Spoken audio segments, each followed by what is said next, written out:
नमस्कार दोस्तों। आज हम एक बहुत ही इंटरेस्टिंग टॉपिक पर चर्चा करने जा रहे हैं।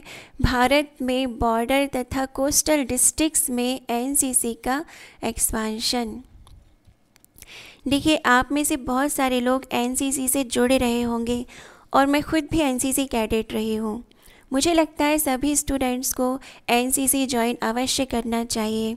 इससे आप बहुत कुछ सीखते हैं और आप में पॉजिटिव चेंजेस भी आते हैं। अब क्योंकि एनसीसी का एक्सपेंशन किया जा रहा है तो हमें इसके बारे में जानना बहुत आवश्यक हो जाता है कि एनसीसी क्या है, इसका इतिहास क्या रहा है, क्या रोल है, क्या बेनिफिट्स हैं।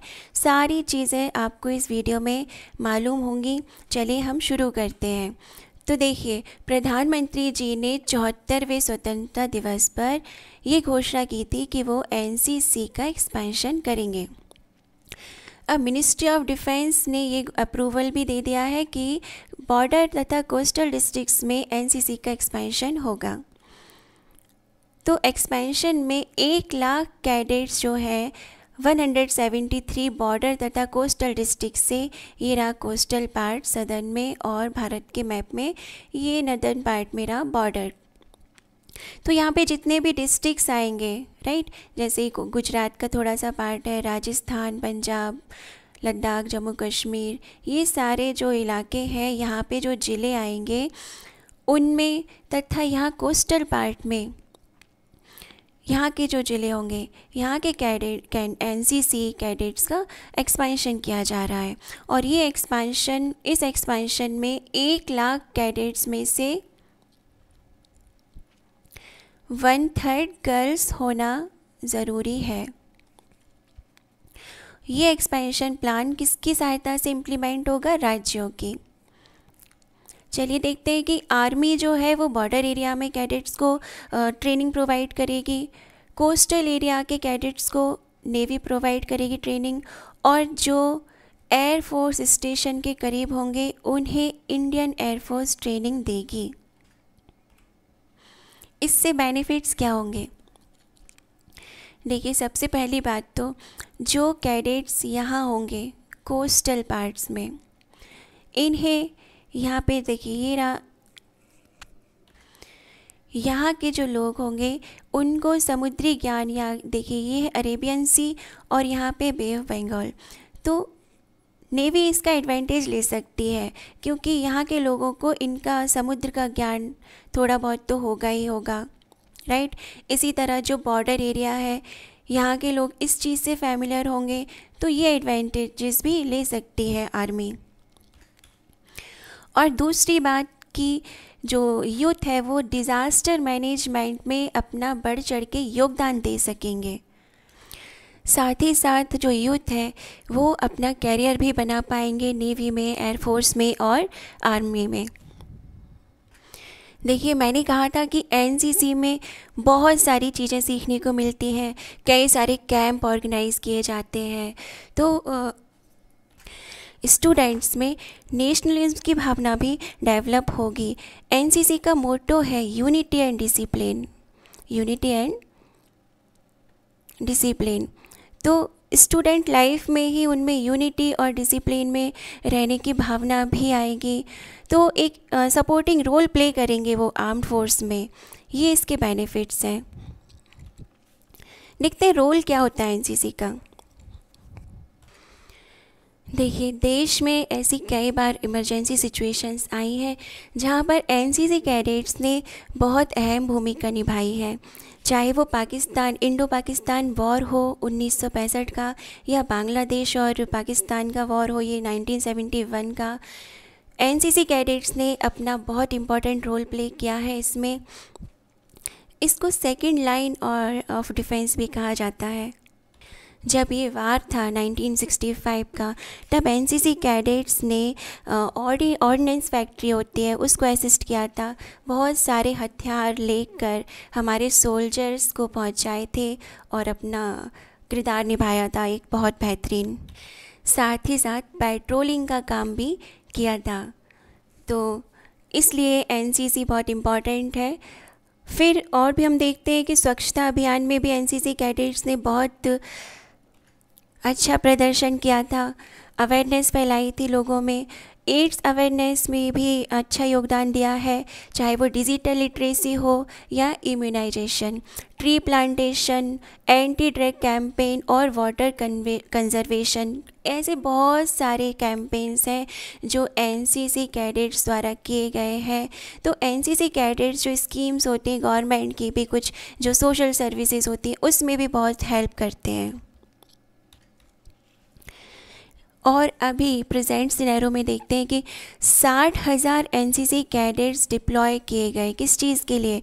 वॉलेंट्री रिलीफ के लिए। क्यों? क्योंकि कोविड-19 जो फैला हुआ है हमारे देश में, उसके लिए गांव-गांव में जा जाकर लोगों को जागरूक किया जा रहा है। इनके द्वारा सैनिटाइज़र दिया जा रहा है, लोगों को मास्क दिए जा रहे हैं और समझाया जा रहा है कि अपना रूटीन किस तरह से बदलें और कैसे रहें, बीमारी से किस तरह से बचाव कर सकें। तो इतना बेहतरीन काम किया जाता है एनसीसी कैडेट्स के द्वारा। इसलिए डिफेंस मिनिस्ट्री ने अनाउंस किया है कि वो एक टेम्परेरी एम्प्लॉयमेंट प्रदान करेंगे एनसीसी को, एक्सरसाइज एनसीसी योगदान के अंतर्गत। तो क्या ये एक्सपेंशन का विचार सरकार को अभी अभी आया? नहीं। देखिए 2016 में, दिसंबर 2016 में एक कमेटी बनाई गई थी लेफ्टिनेंट जनरल डी शेखावत की अध्यक्षता में। तो इन्होंने ये प्रपोज़ल दिया था कि हमें एनसीसी का एक्सपेंशन करना चाहिए बॉर्डर और कोस्टल एरिया में भारत के। तो एनसीसी के बारे में जानते हैं थोड़ा सा।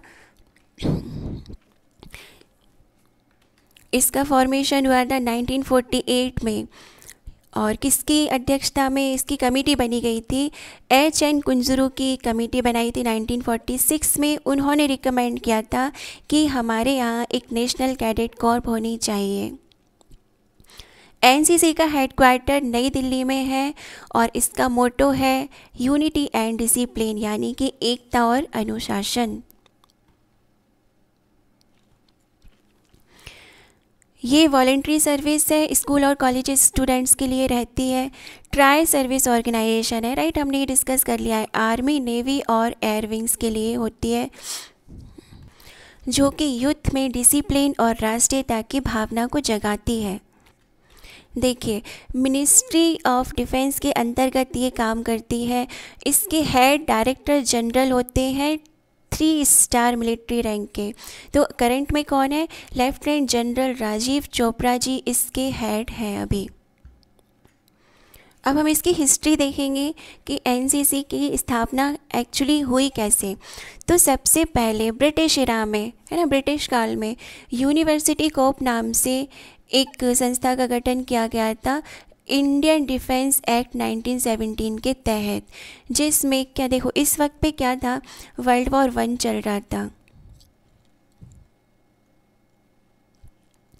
वर्ल्ड वॉर 1 चल रहा था तो आर्मी कम पड़ रही थी ब्रिटिशर्स को। तो उन्होंने सोचा कि एक ऐसा एक गठन किया जाए, स्टूडेंट्स को या नए जो युवक हैं उनको आर्मी में किस तरह से लाया जाए। तो उन्होंने इंडियन डिफेंस एक्ट लाया 1917 में और यंगस्टर्स को इसमें लाने की कोशिश की। लेकिन ये प्लान इतना सक्सेसफुल नहीं रहा था। फिर बाद में चल के 1920 में इंडियन टेरिटोरियल एक्ट पास किया गया और यूनिवर्सिटी कॉर्प्स को रिप्लेस किया गया यूनिवर्सिटी ऑफिसर्स ट्रेनिंग कॉर्प्स से। अब क्योंकि यहाँ पे ओ आएगा, क्योंकि यहाँ पे क्या हुआ, जो कैडेट्स होंगे यानी कि जो भी इसके अंतर्गत आएंगे उन स्टूडेंट्स को ऑफिसर्स की रैंक प्रोवाइड की जाएगी और यूनिफॉर्म का वितरण भी शुरू हो गया था यहाँ से। फिर जब हमारा भारत देश आज़ाद हुआ 1947 में, उसके बाद पहले 1946 में कमेटी बनी थी जो एच.एन. कुंजरू की अध्यक्षता में, उनकी रिकमेंडेशन थी। तो 1948 में आज़ादी के बाद इसका गठन किया गया एनसीसी का और इसने यूओटीसी को रिप्लेस कर दिया। तो हमने देखा कि एनसीसी हर क्षेत्र में अपना इम्पॉर्टेंट रोल निभा रही है, चाहे वो डिफेंस हो या सोशल सर्विस हो, कोई भी अवेयरनेस हो, हर चीज़ में बढ़ चढ़ कर अपना योगदान देती है। इसलिए इसे डिफेंस तक सीमित नहीं रहना चाहिए। मिनिस्ट्री ऑफ डिफेंस के साथ साथ home ministry, tribal ministry, rural and development तथा एजुकेशन मिनिस्ट्री को भी साथ में कोलैबोरेशन करना चाहिए और एक और कदम उठाना चाहिए। ट्राइबल एरिया में भी, जैसे अभी कोस्टल और बॉर्डर एरिया में तो इसको एक्सपांड किया है, लेकिन ट्राइबल एरिया में भी बढ़ना चाहिए जिससे कि नक्सलिज्म ख़त्म हो सके, राइट। तो ये हमने आज डिस्कस किया एनसीसी के बारे में। आई होप आपको ये लेक्चर पसंद आया होगा। Thank you very much for listening. मिलते हैं नेक्स्ट लेक्चर में।